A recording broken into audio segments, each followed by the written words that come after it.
can start. So, hi everyone. Thank you so much for agreeing to do this, Ruwanthie and David. It's a pleasure to have you. And it's also great to virtually meet you, finally. I just wanted to start by asking, how are you doing during these times? How are you coping? How's it been? I'll start with David. Well, it's a very, very strange time, but the strange thing for Ruwanthie and I is that we're at other ends of the world at the moment. So I'm in London. I had a kind of an apocalypse-proof home in that I live on a boat in the Thames. So I kind of retreated to this place. And there are some things which are very beautiful. The skies are clear, London's silent, the river looks like a lake, and there's virtually no traffic on it. People are being kind to each other, it seems from a distance, but obviously there's an incredible kind of background air of sadness. And I think what's interesting is that I'm part of a virtual community of friends that are all desperately trying to find a way to make use of this time. And most of them, they find their heads are spinning a little bit, struggling with blocking out the background noise of this incomprehensible, kind of social moment. But generally, I'm fine. I'm just kind of missing the studio, missing seeing a group of friends, and there's a tragedy in terms of the fact that Ruwanthie that I work with, we share a lot of time together. The partners. She's 6,000 miles away. Over to you, Ru. Yeah. Yeah, half of that 6,000 miles away. Conversation. So yeah, I basically agree with everything that David said. It's been said so many times. I mean, every conversation starts off with, "How are you coping?" It's really difficult to say. I think it depends very much on the day. There's really tough days because I mean, very practically, I live in an apartment. And in Sri Lanka, this is about the 6th week of almost complete curfew. So nobody's allowed to go out at all. So it has a huge impact on the sort of psyche of the human being. So being indoors with my 2 daughters, them not being able to go out as well, there's tough days. But as David said, I mean, just being forced to take stock, really still, think of, what's important and what's not.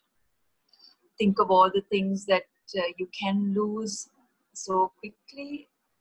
Think of what you might want to preserve when we come out of all of this. I mean, all of that sort of, that's very grounding, and it's difficult to say whether whether something good will come out of this, but I really hope that all of this suffering and this change will sort of pivot us forward towards something quite remarkable. Mm-hmm. Yeah, it's tough. I agree with you on it, the fact that some days it's good and some days you're just like, okay, I need to pinch myself. Is this real? What day is it? That's another thing, you lose track of anymore. All days just look the same. So how have you been able to kind of stay, it's tough when I talk to other creative. How do you stay in that creative space? How do you motivate yourself or keep, on track with your projects, and probably projects that you'd already planned for or were, supposed to be somewhere and you're not? How are you dealing with that? Or I mean, it's there's some things that have become instantly redundant. And it's difficult to try and work out whether you should plod on in case the world returns to normal and these things, will suddenly become important again. So for instance, even in terms of my work, there's stuff that started that, that I need to finish. But it's very difficult to motivate oneself when the big questions are so big, you know. You don't know what's going to be relevant anymore. So I don't know if that helps you kind of, that helps you move forward through little tasks, or whether it pulls you down because you feel what you're doing is not really, you know, doesn't make any sense. But with that, there's also a lot of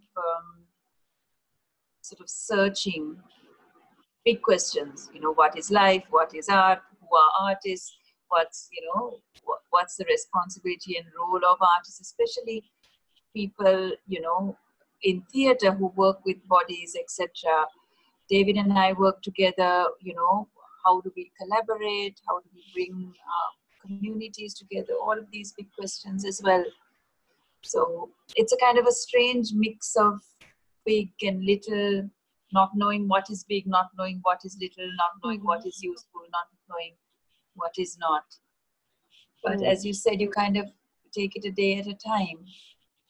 It feels like there were two phases. There was the initial period when people realized the lockdown was about to happen, when they realized that this was probably not peripheral, but was going to affect them.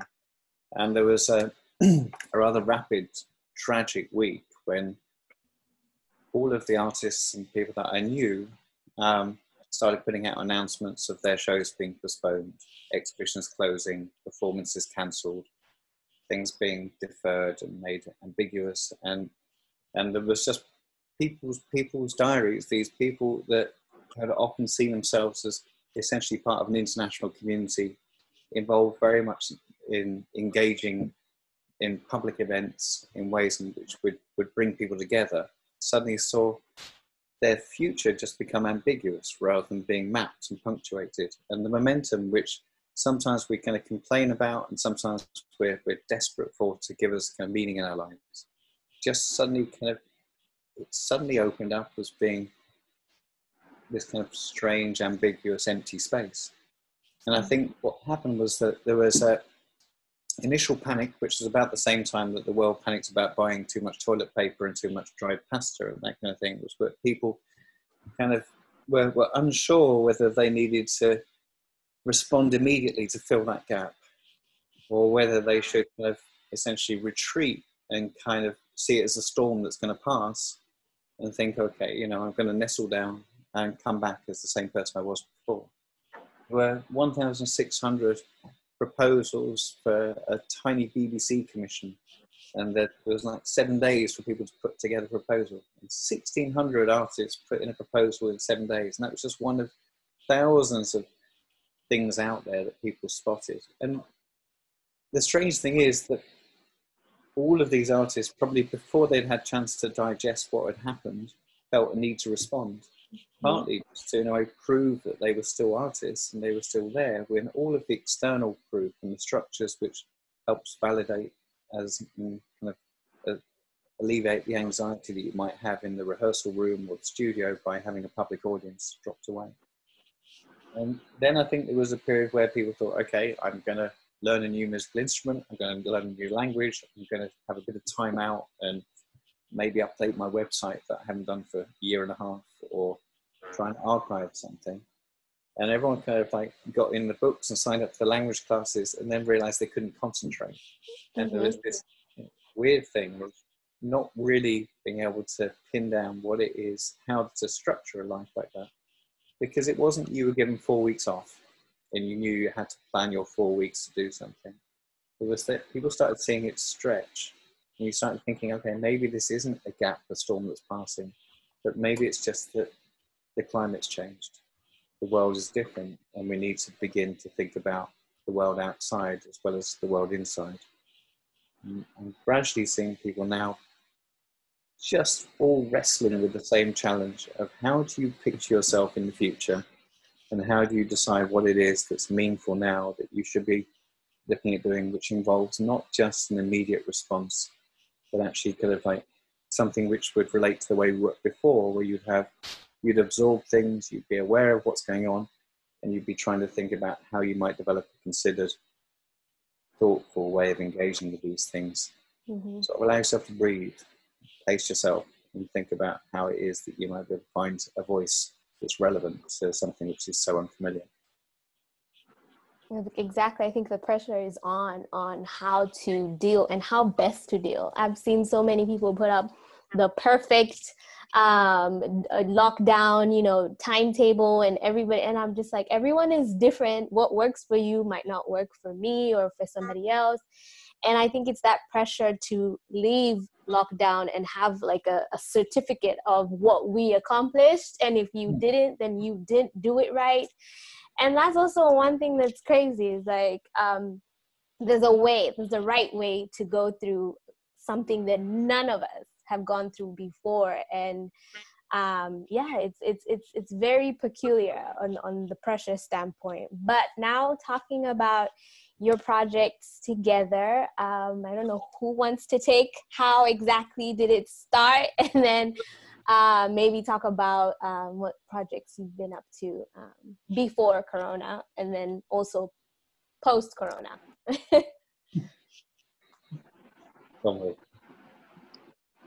Me first. Okay.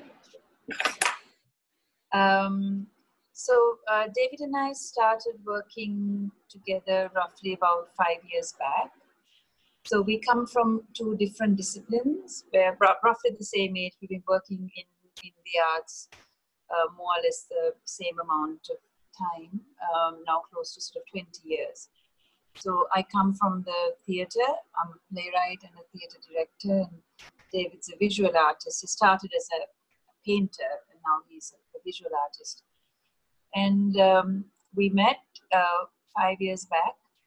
We met in Ireland when we were both invited to speak at a symposium there in a theatre. And we spoke one after the other. We're also partners, so we don't just work together. We have a very complicated relationship. We live in two different worlds and countries, but we're partners. And we had this idea that we'll try and bring our disciplines together. We didn't quite know how that was going to work out, but so we started some combined work. And that has brought us to Rwanda now twice of the last 2 years. And so, and like that, we've had developed relationships with, with an international group of artists. So I spend time in England. David spends time here. We've been developing our relationships with the artist communities in each other's country. So that's kind of like the sort of background to the whole sort of relationship work situation. That's like pre-Corona. You can take the post. Hand the baton to you. Yeah, we came together by talking about completely different experiences in a common place. I was talking about war. Ruwanthie was talking about the emergence of peace. I was talking about Afghanistan. She was talking about the end of the civil war in Sri Lanka on the stage. So it was kind of common concerns that brought us together.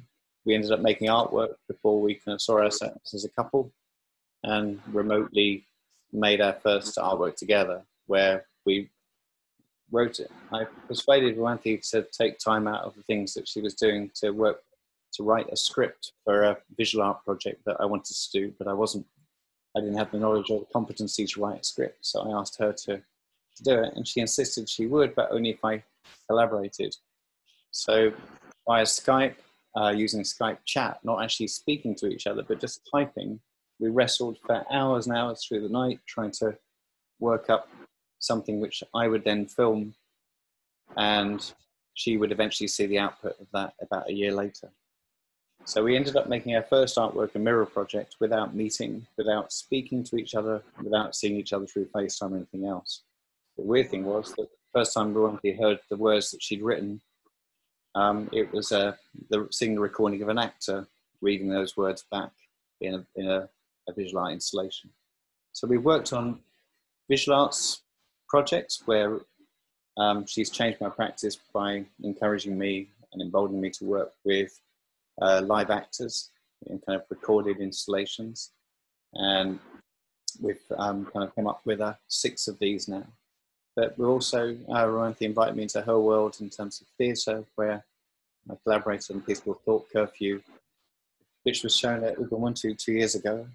A kind of incredibly complicated project, which involved a mixture of immersive visuals, like an ensemble cast, new score, and a whole range of things that we kind of really enjoyed struggling with to make happen at Ubumuntu for one performance there.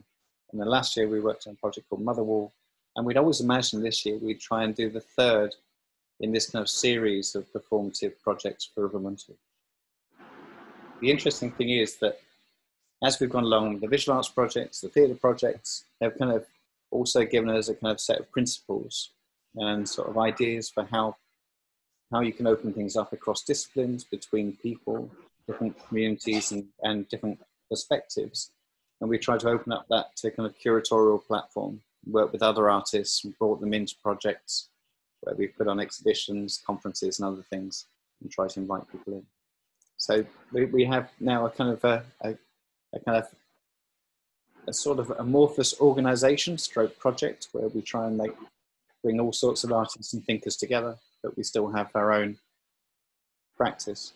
Mm-hmm. Before Ubumuntu, we'd been to Pakistan together just before this lockdown began. And we've been talking about something which came up there a lot, which I hadn't really heard of in those terms, which is the global commons.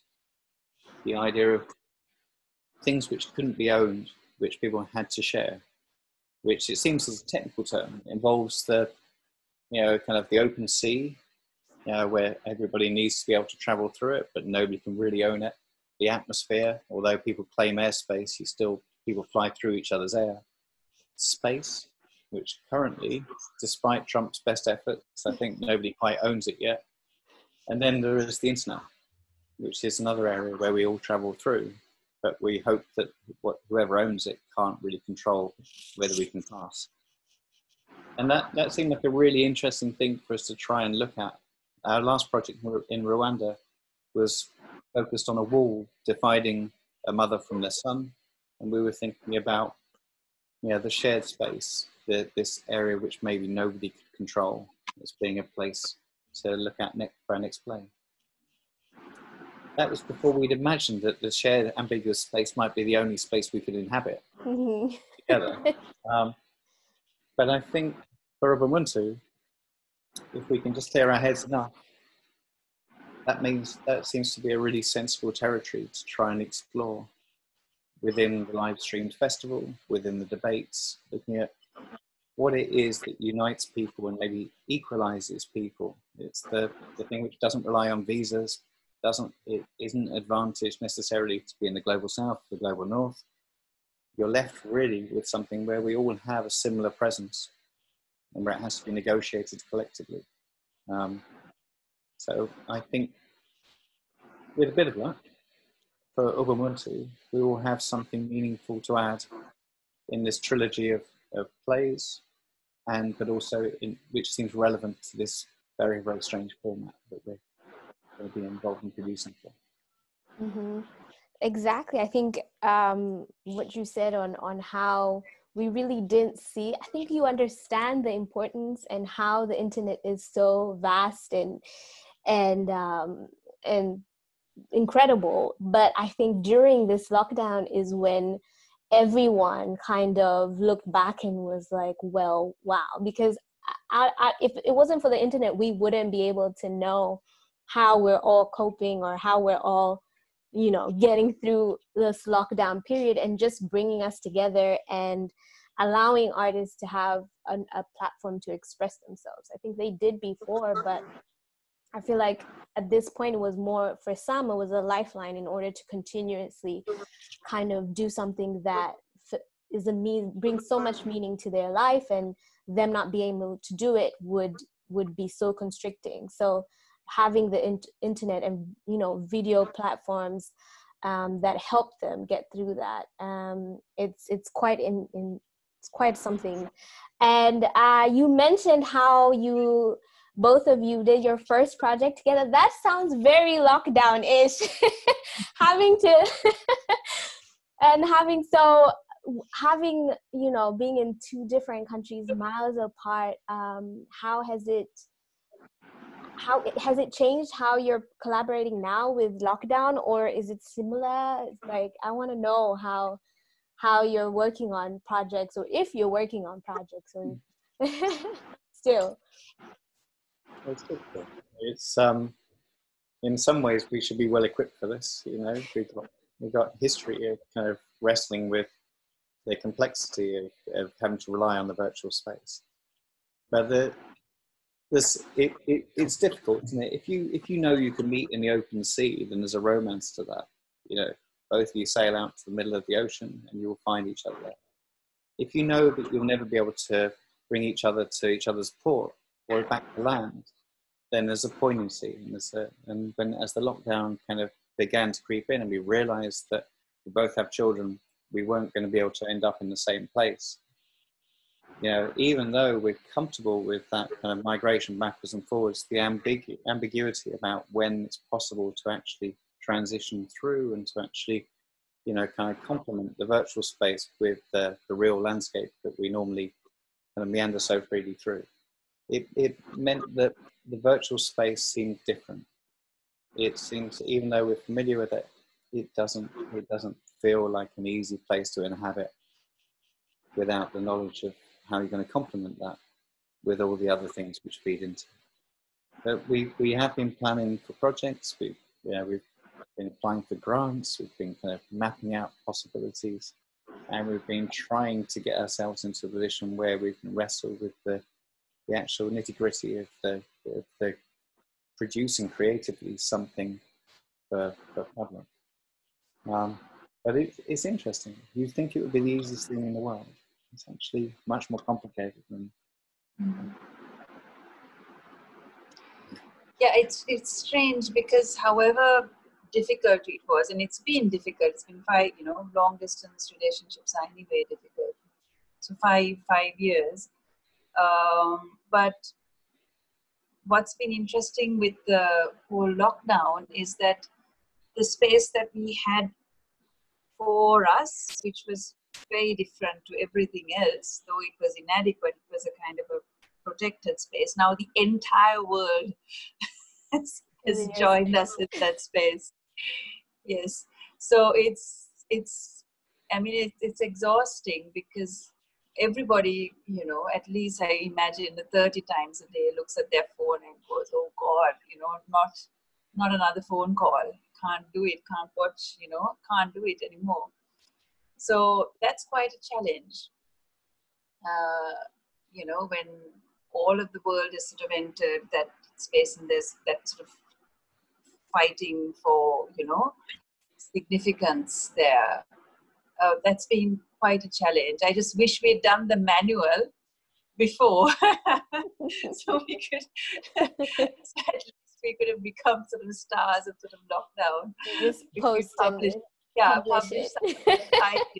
long distance relationships and how to preserve your sanity through a virtual relationship, but we've kind of missed that bus. I mean, it's not too late. We're not sure if we're really out, so you probably could. It's good worth doing. You could, maybe, yeah. And speaking on your different projects, I know you work on a lot of policy and social issues, and how, I mean, from looking at you from different parts, and I think we were speaking with David before you joined on how different countries are taking lockdown, and how have you seen new social issues that have come from that can add to or give you some sort of creative juices or things that you want to talk about? Because I don't think we talk about the artistic part, but of course a lot of the art that Ubumuntu does and also that you do is very versed in social issues. So, and this is one of a kind. So I don't know what other issues have come up and that you've seen. And one of the interesting things about the speed of the lockdown and the way in which I've never experienced something which has been mirrored in almost every country in the world. But the amazing thing is that what's happened is that so many of the things which we put forward, which we accepted as being kind of slightly problematic, but it's just the way the world is, they're just pulled away. I mean, the most obvious thing is capitalism. You know, the market economy just seems kind of so ridiculous when in most countries in the world, the role of the state has changed entirely.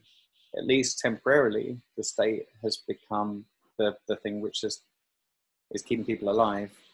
And the idea of commerce, of people kind of like trying to exploit each other's labor, of trying to make profits from each other, of owning property, all of those things which somehow had crept into a collective madness previously, is just put to one side, and people, their chance of survival is really to do with how much they trust the state, how much the state can cope, and how much the health service and the welfare state protection for the poor is actually already implemented.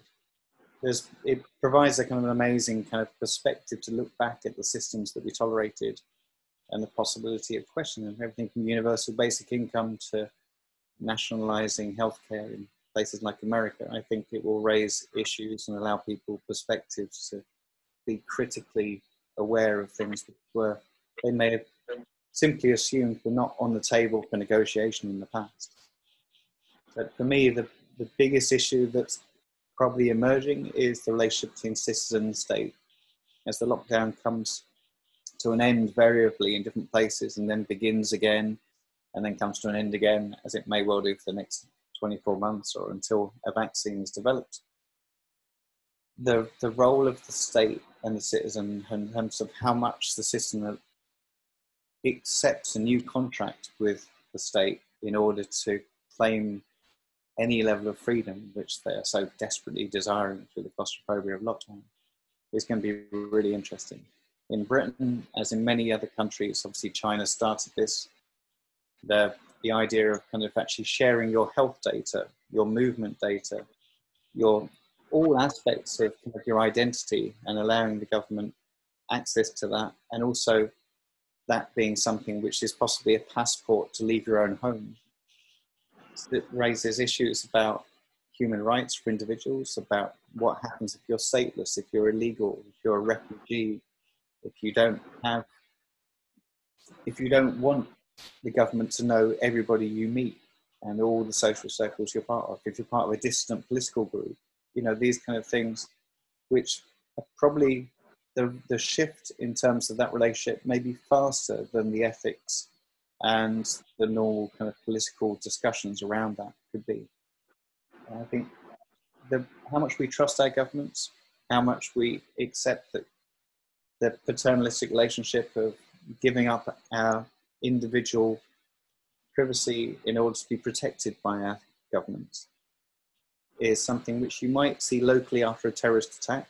So in London as a kid with the IRA, the Irish Republican Army, that was justification for putting CCTV across the whole underground system in the whole of London. And it all happened to stop terrorism. And then there was a ceasefire, and the cameras are still there. And we're the most surveilled city in the world in London. After 9/11, the Patriot Act came in America, a whole range of different provisions for looking after, watching people's communications, controlling people's movements. They're still there. After this, the big question is, as artists, as citizens, are we aware and are we signing up and agreeing to the shifts that may happen in a crisis, but may fundamentally change our relationship as an individual with our countries and nation states? I mean, that was a really comprehensive answer. I don't know what I can add to that. Sonia, do you want to answer from me as well? If you wanted to add something, but yeah. I mean, what I'd add to that is something that I've realized is individual and state, but also sort of in between there's the sort of community and what that really means. And I think there's been a real awakening of the power of community, and that's a definite positive that people are kind of sort of remembering, actually, you know. So, like for instance, there's, so as I said, if I can remind you, we've had curfew, which means nobody goes out at all. And of course, the panic is how do you get your food and all of that. But very quickly, we sort of settled into an old system of the local vendors coming around, you know, and selling you, you know, whatever they have. And it immediately, there's, you know, moving out of the kind of supermarket culture where you go in and you have all of these options. Moving from that to the culture of a man turns up at the doorstep and he's got, you know, 5 different vegetables, and you just pick whatever is there, and you make, you know, you're 1 in 20 people who will be serving, so you don't take it all, you know. So little things like that, the kind of re-emergence of the, you know, the individual, the relationship again with vendors, you know, things like that have been kind of, it's been really nice to connect again with structures like that got erased so quickly and so completely by the much more massive structures, you know, corporates. They just couldn't compete. So I really hope that these little circles that we've discovered of supporting each other, and I mean, I just pick one, but there's many, many more. I really hope that people don't lose that, because we lost it in our memory. Our parents used to live like this. We don't anymore. And I really hope that we hold on to that when we come out of this. Exactly. I do too. I think the funniest thing is I have friends who live in the same building. So when we go shopping and somebody doesn't have anything, so we're like, what did you get? And I'm like, what do you want to exchange? So it's like a barter trade. So I give you eggs, you give me onions, and and it's honestly, I found it very endearing, and I love to see that, even though I do live in a city where it's rare to see, because a lot of people went through the supermarkets and did what they shouldn't have done, and it also causes a huge panic and you feel alone. But things like this, where you're in your building and different people are, whether you know them or you don't, and you're all making sure that you're good.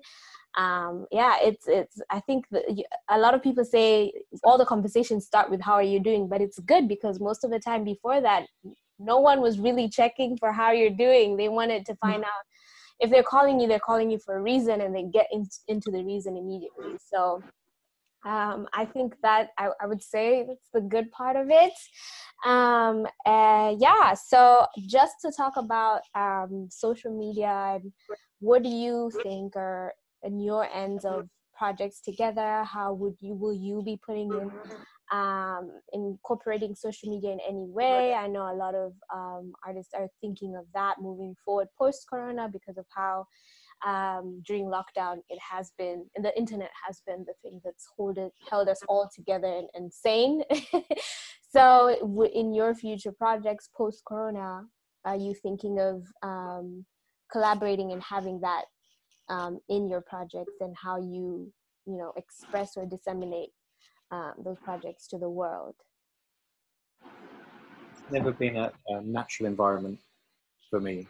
I'm too shy to really put things out with any kind of real personal commentary on Instagram or Twitter or Facebook. But it's funny, I've always been interested in technology and language.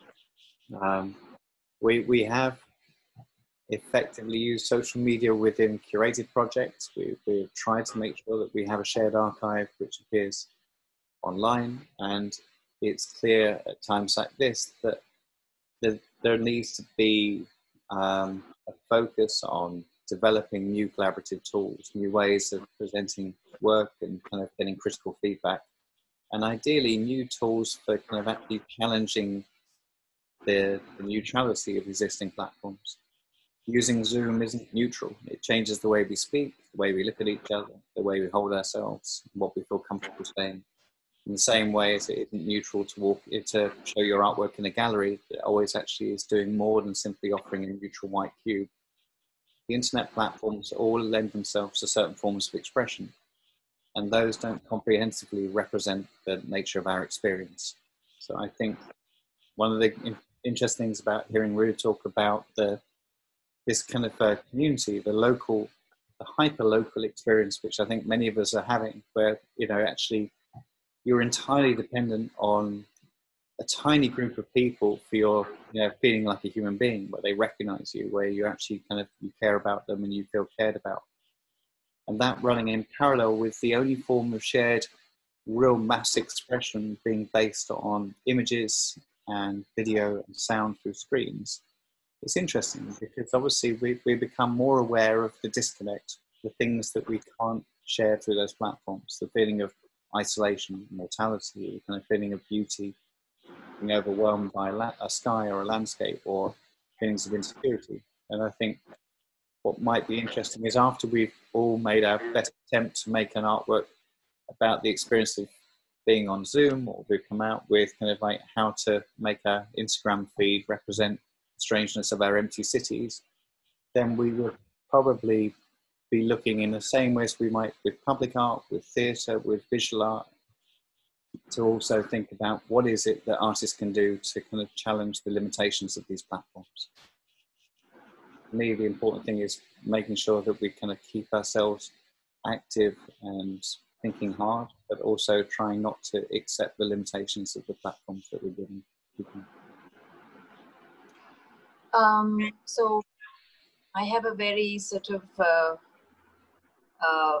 distrustful relationship with social media. I